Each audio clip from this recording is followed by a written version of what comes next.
What is going on, guys? Your boy Joey Shake 72 coming to you guys with a video right now. I want to talk about the Philadelphia Eagles. Obviously, you know, we're waiting on training camp right now, and just want to talk about just this team in general. A lot of people think, you know, I BS this team all the time and just hype them up for no reason, and I really haven't hyped them up too much. But, you know, there's a lot of positives, and I think the first thing that's really positive is there's no drama in the locker room. There's no drama with the coaching staff or the front office right now. You know, Howie Roseman is Howie Roseman, but, you know, we have to look at other things that are a big positive. You know, if this team is in a retooling, rebuild year, whatever you want to call it, the Eagles go into the draft, they get the #1 receiver in the draft, and you know what, at the same time, they filled up some other spots that are good for the future, or they're good for right now. You know what I mean? So when it comes to it, you know, this team could surprise us this year. I think this team will be competitive. I think this team will be tough. You know, I think this team is going to punch somebody in the mouth. I think we're going to see such a diverse offense that we're not going to be used to seeing. You know, with Doug Peterson, his repetitive play calling, just repetitiveness with this offense, which defenses figure out, and whether it's 2 or 3 games, this offense was always figured out, especially last year.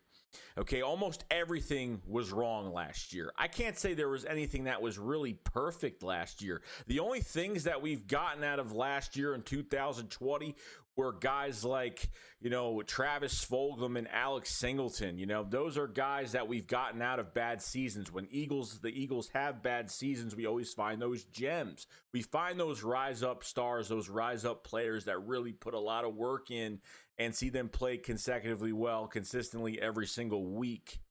Okay. You know, I think this team is going to go far and beyond. And I'm not saying this team's going to the NFC Championship game this year. I'm not saying they might not even win the division. But I think they have a huge chance to win the division. I think if they put their mind to it, I believe that they can win the division if they really want it. I think, you know, there's a lot of short-term success players on this team, guys. So when other rival fans look at us, and when other people from the outside looking in, you know, on the outside look at us, they always say, well, the Eagles have no receivers except Devontae Smith, blah, blah, blah. Rager's a bust. You know, I'm on the Rager train. I love him. You know, the guy's had 6 quarterbacks at TCU. He was brought to an offense that was a total disaster last year. So how can I put everything on Jalen Rager and this whole entire team? Okay, I put most of it on the coaching staff. You know, obviously the head coach and Doug Peterson and Carson Wentz that just didn't play well. Okay, it starts with those two right there. And obviously they are not here anymore. So bringing in this new coaching staff, I think Nick Sirianni has created this new culture for the Eagles. It starts with him. And then, you know, leaders will rise in this offense. Leaders will rise in this defense. And Jalen Hurts is going to gravitate those players towards him. Okay, and there's going to be some swagger to this offense. Nick Sirianni promised us competition. I think we've got it, guys. Competition at linebacker, competition at running back, and especially competition at wide receiver.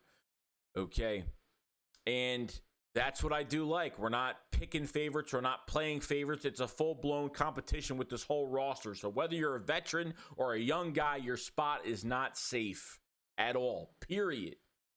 Okay, I look at this defense and I say to myself, you know, Jonathan Gannon has a voice. If I was to say what's the unknown of this team right now, it's our defense, because obviously I know what Nick Sirianni can do with this offense. Shane Steichen as the offensive coordinator. You have the passing game coordinator, Pellegrino, whatever his name is, Pellegrino, I forgot his name, from the Colts. You have the tight ends coach from the Colts. I mean, you have a lot of valuable pieces coaching wise, but when you go to the defense, you know, with Jonathan Gann, he has a voice.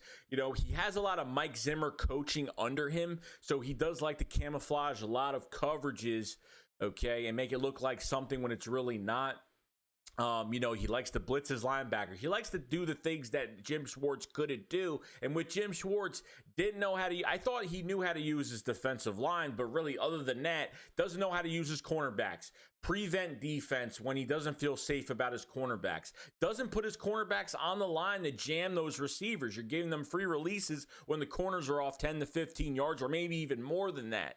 So now, you have cornerbacks, and obviously Jonathan Gannon was a cornerback coach with the Colts and did a lot of good things turned some careers around for the corners. An example is Xavier Rhodes, that got a big contract from the Vikings. He played for a couple of years, played horrible, went to the Colts at 31 years of age and really turned his career around. So, I think the valuable pieces we have on this team, obviously the defensive line, you go into the draft, you draft, 3 defensive linemen, Milton Williams, the other defensive tackle from USC, and obviously you have Teron Jackson, and yeah, I think I see definitely a rebuild in this defensive line. Next year you could have a few guys walk. And Brandon Graham, unless he comes back for a veteran minimum. Derek Barnett doesn't have a fantastic year. I don't see him getting re-signed. And Josh Sweat, I think, is on the last year of his deal. And that's a player that's played better every single year. Okay, but and then you go to the linebackers. You got a lot of bodies right now. Eric Wilson is one of my breakout players for this year, but I want to see what Alex Singleton does. I want to see just the competition in general once training camp comes. Jannard Avery going back to his spot. TJ Edwards, a flash in the pan, but never really got the chance. Sean Bradley never got the chance. Davion Taylor never got the chance. These guys, you got Patrick Johnson you drafted, Jacoby Stevens. I mean, a hybrid, linebacker safety that can move around the field. So there's so many, of these moving pieces in your defense. And obviously, Jonathan Gannon will connect the pieces to the puzzle and really create something special. I'm glad we didn't get old coaches or coaches that just go by their way and that's it. I like these coaches because you know what? All these coaches are like a Nick Sirianni person, and not a personality, but they all value Nick Sirianni's values, okay? Competition, fundamentals. I mean, that's what it's all about, guys. Best man wins the job, okay? But like I said, the defense is just a big mystery to me. I mean, I'm thinking that, if you find that second cornerback, which obviously we still haven't signed yet, you have Zech McPherson, which I have a lot of praise in Zech McPherson. I think he needs a little bit of guidance. He could play man. He could play zone. He could do a lot, but I think obviously he needs that. Obviously, when Darius Slay is here, I'm glad that he's going to be teaching him and glad he's going to be with him. And, hopefully, you never know down the road what he could become. I mean, he might get his chance this year. You never know at this point because Zach could probably be better than Avonte Maddox. You signed Josiah Scott as a nickel guy. Crevin LeBlanc is still a free agent. They might pick him up later. I don't know what's going on, but there's not enough bodies at the cornerback position. So that's that. And then really, not to go into special teams, but you got a new special teams coordinator. Use the right guys. Use guys on this roster that don't necessarily have to start or play, in the starting offense. You know what I mean? Use guys on your roster that could contribute on our third most important part of the game, which is special teams, kick returners, punt returns. Obviously, Dave Phipp just couldn't. Unfortunately, Jalen Reagor gets a touchdown and Greg Ward goes back in as punt returner. It just makes no sense. If you have the hot hand, roll with it. You know what I mean? So at this point, you know what I mean? I think this team has, obviously we need to see those pieces. And I think the 2021 season, which I've mentioned a million times in my videos, the 2021 season for the Philadelphia Eagles is really all about finding your building block pieces, okay? Find those building block pieces. Then obviously you move on from some guys that are dead weight or carrying too big of a, obviously too big of, cap strap, cap hit, whatever. Guys that have big contracts or guys that are just not producing the way they should be. You get rid of those guys. You can get more draft picks in the process depending on who it is. And, next year is, we thought this year was exciting, guys, this offseason. Obviously we didn't really have a free agency, besides, a few players, but next year, potentially 3 first-round picks, and you could do whatever you want with those picks.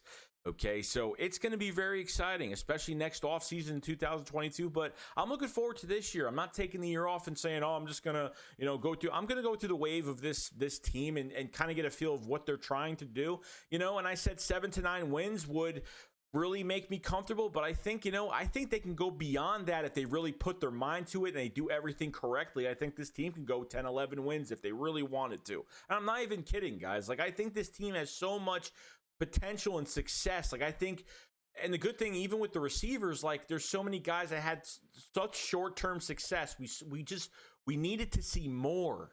You know, Jim Schwartz with these linebackers from other guys. We never got to see more from Davion Taylor, our third-round pick from last year. I mean, not even Sean Bradley, not even just guys that have done well. You keep a guy in it, like veteran favoritism is just what has killed this team last year.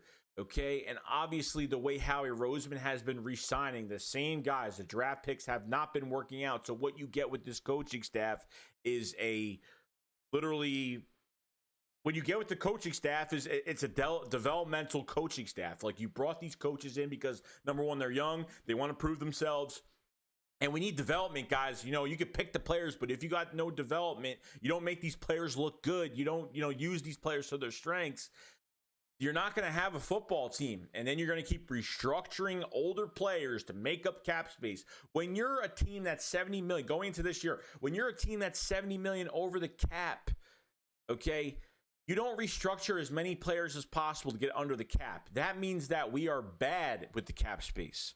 Okay, you want to restructure to make room for signing a player, not to get under the cap, which the first day of free agency we hit, 3 million under the cap, and that was pretty much it.